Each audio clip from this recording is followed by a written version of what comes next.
First of all, hello everyone. I hope you all enjoyed your lunch and gathered enough strength to endure a couple of exciting hours of this event. My name is Robert. I'm a fellow data scientist developer and I work at IBM. And as you can guess from this title, I'll be talking about GenAI. I know, very original. But let's see, maybe you'll learn something new even from this presentation. Disclaimer alert, these slides will contain quite a few corgis. So prepare for some cuteness overdose. So, not so long ago, me, just like this corgi, stumbled upon an interesting topic. And that topic is natural language programming. What is that exactly? And the concept is pretty simple. So in your typical programming, what you do when you want to create software, you sit down and write the code yourself. Now, in natural language programming, you don't do it yourself. You describe what you want to create using your everyday language, for example, English. And then AI takes your instructions and translates into code. I mean, the idea is pretty simple, right? Now, if I have learned about this concept a couple of years back, I wouldn't have believed that this is possible. I would have said, like, this is some crazy talk. Like, this is impossible. Why? Because simply the AI models that we had a couple of years back were not ready for that yet. Because like code generation task requires high precision. And none of the AI models were capable of doing so a couple of years back.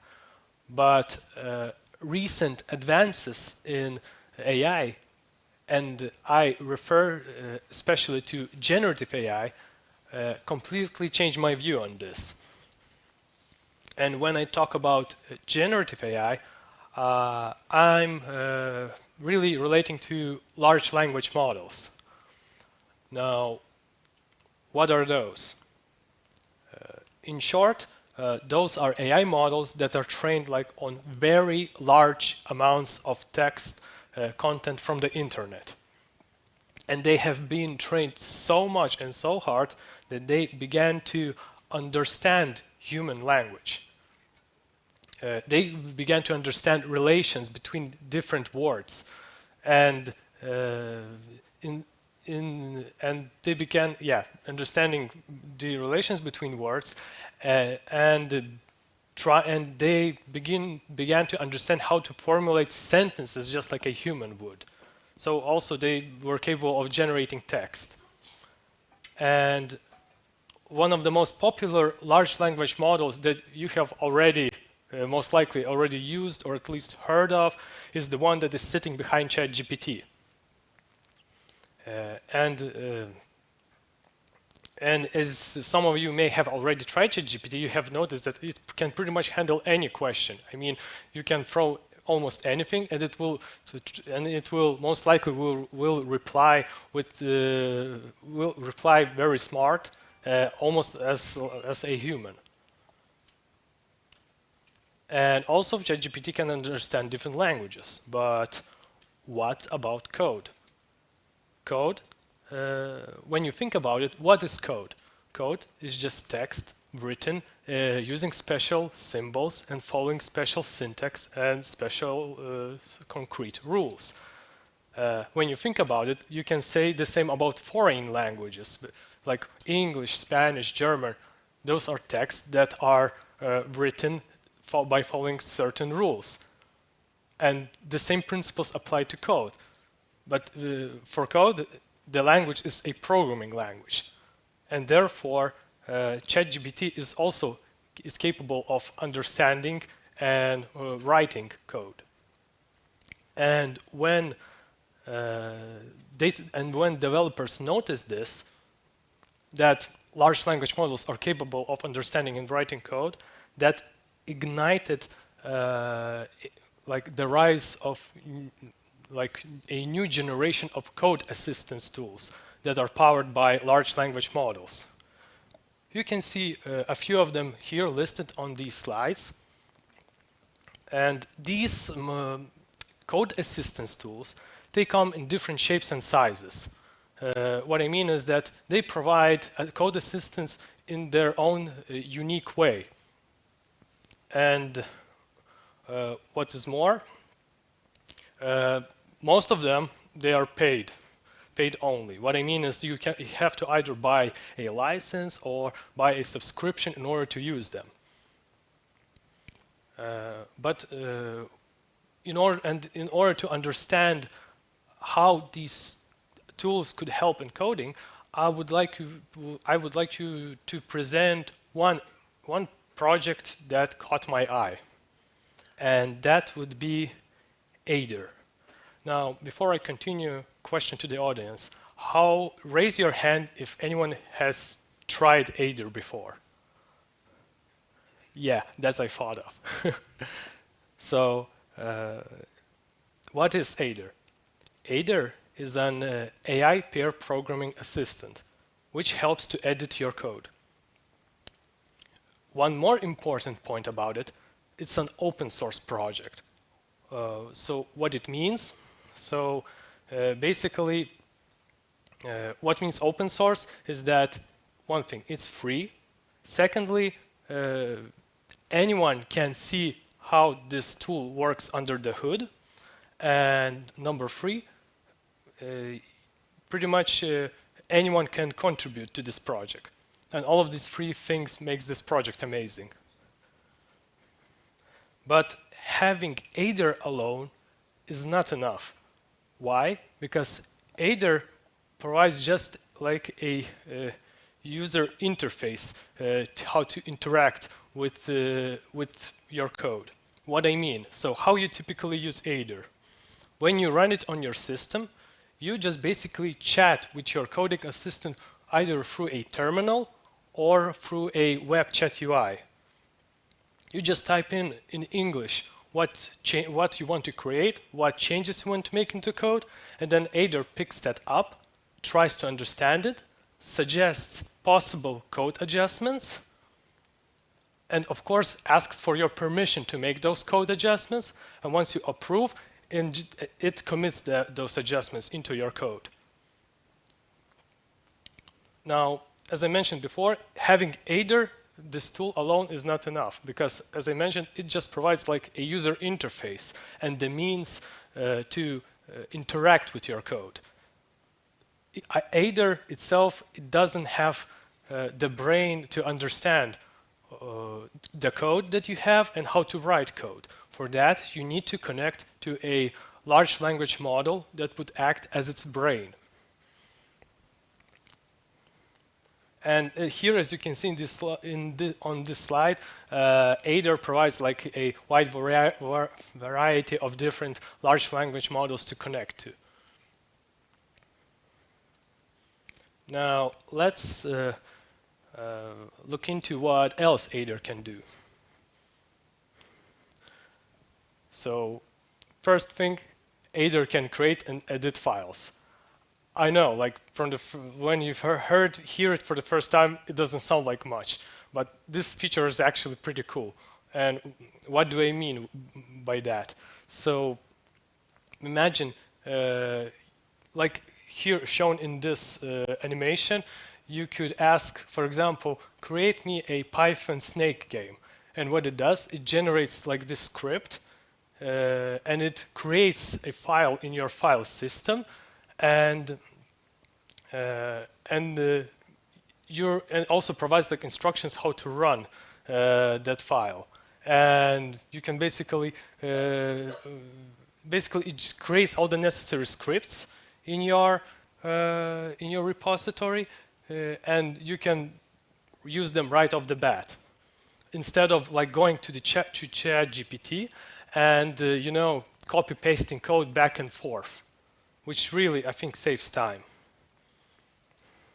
I see a hand raised, but I would like to leave questions for the end of the presentation, but I'll keep in mind. Now, next thing, when you connect to the LLM, you automatically give Aider the capability to understand code. And how this may come useful in this situation. So, I don't know how about you guys, but I often find myself in such a situation when you're working on a larger code base where you have different, like more people involved working on the code, and different people are responsible for different parts of the code. And there has been situations where I have to fix a bug on another person's code because that person, apparently he's on vacation, I don't know, climbing mountains or something like that. So basically he's unreachable. And I have to sit down, look into his code and understand what kind of sorcery he or she tried to make there.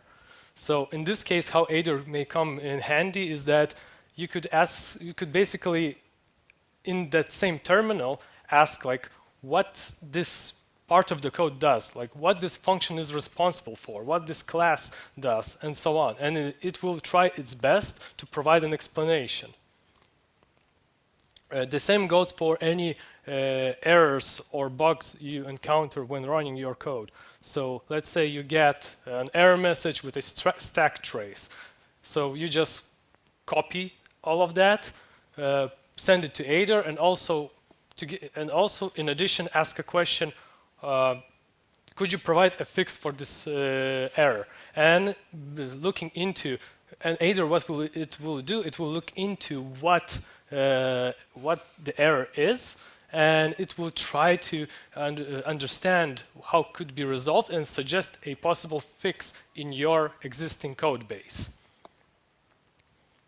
And also, another thing which is very cool is the documentation preparation. This is something that personally I would love to have because I don't know how about you guys, but I don't always find time to prepare like proper documentation of your code. Like first comes fixes for the defects, secondly features, and then documentation is left like at the very last as the very last thing.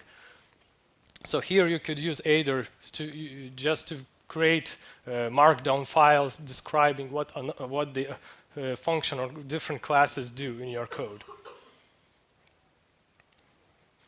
Now, also, another cool feature that Aider has, it can understand images. Once you connect Aider to an AI model, which supports multimodality. What it means that it understands not only text, but images as well. So how this could help in any particular scenario. So you could, let's say you go to the internet and see like a beautiful web page, and you would like to replicate it. So instead of going yourself but checking the code and trying to replicate visually, you could take a screenshot of that web page, send it to Aider, and ask that coding assistant to actually try prepare like a template code replicating that styling, the color palette of that web UI. And also, another cool thing, you can connect Aider to a speech-to-text model, which automatically grants this cool feature of instead of typing the commands in your terminal, you can say those commands verbally. Aider will pick that up, use a speech-to-text model to turn it into text, and then process it as usual text and return back the code.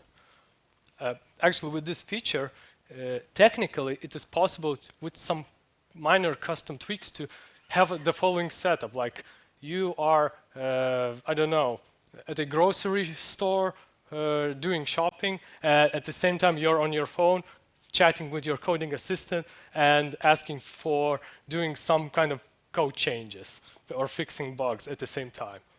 I don't know how about you guys, but this looks like next level multitasking for me.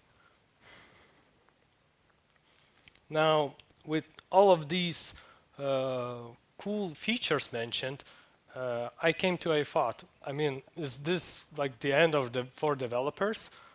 Because I mean, if you look at it back, it's not like it looks like that it's not necessary like to have actual programmer working on the code. It looks as if that it's enough to have a person which has more or less good logical thinking to create the necessary components, and that's it. And he or she could use this coding assistant to generate the code, to write the code for them, and just yeah, push that code into the code base. But luckily, it's not the case. And here comes the part where I crush all hopes and dreams for non-developers. So the reality is so. Such kind of tooling is of limited usability. What I mean, not everyone can use it. So in order to squeeze the most out of these tools to create like the best performing code, you need to have a mindset of a developer. You cannot just go and write a single sentence saying, create me a nice looking web page, I don't know, showing something, and expect for the coding assistant tool to get it from the first go. No, you need to start with baby steps and then incrementally improve your code base. So that's one thing. Secondly, hallucinations. Every large language model can hallucinate. No matter how good it is, even ChatGPT, even if we're speaking about ChatGPT. So any model, it's only the matter of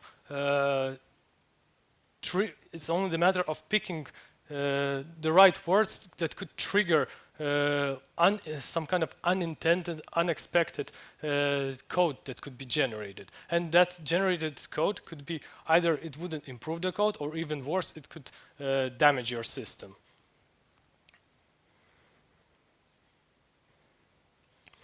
Now, with great power comes high costs. So what do I mean by that? Although Aider itself is free, but the large language models that you need to connect to are neither free nor cheap. So the costs are dependent on how much text you send to the model and how much text it returns you back. So the logic is the more text you send and the more text you get, the more you have to pay. So if we're talking about one person working on a smaller project, then maybe those costs wouldn't be visible. But if we're talking about a larger code base and a larger team actively developing, then the cost could pretty much add up very quickly. And I'm not even talking about the option of trying to host a large language model by yourselves, because the setup required, the infrastructure required to have the model hosted is has even higher costs. In order to, what I'm trying to say is that in order to pay off the option of having your own infrastructure to host that model, you need to have a very, I don't know, a complex case to achieve that. And also another thing, so thinking degradation. At first, it sounds almost as a disease, but what I mean by that? Imagine that starting from today, we all start using these code assistance tools. What it means, we basically rely on such tools to write the code for us, and we stop thinking of how to solve the problem ourselves. We stop developing new algorithms. Where this will lead us after 5 years. So our problem-solving skills won't improve. They will stay where they are, or they will even degrade. Another thing, after those 5 years, there wouldn't be any new code that the large language model could learn from. So pretty much, yeah, because after those 5 years, all of the code that would have been pushed throughout those 5 years is the same one that it was already trained on back then. So yeah, that's also a very important downside. Now, for the closing thoughts, I have the following. So, is generative AI ready to help with coding tasks? And as you may have guessed, not yet, but we are kind of getting there. Don't get me wrong, I'm not completely signing off these coding assistance tools. Because like a couple of years back, we couldn't even have thought of that such tools would exist in the first place. I would say that these tools are at their very early stage of development. And there's definitely a lot of room to improve. Those current tools, they could be also used and even today, but in limited cases. Like for example, one potential use case where I could think that such tool could help is, for example, I often find myself that I need to go through a lot of documentation of some specific framework, trying to figure out which classes and methods to use. So instead of me spending those hours trying to understand that documentation, or why we couldn't use such code assistance tools to look into the documentation themselves and suggest the necessary code changes to do in your code. So that's, I believe that would very much save our times. And also, another interesting thought, so about the future. I hope that many of you have seen Iron Man movies, and if you recall, the main character of this movie, Tony Stark, has this AI assistant called Jarvis, which is integrated in his Iron Man suit.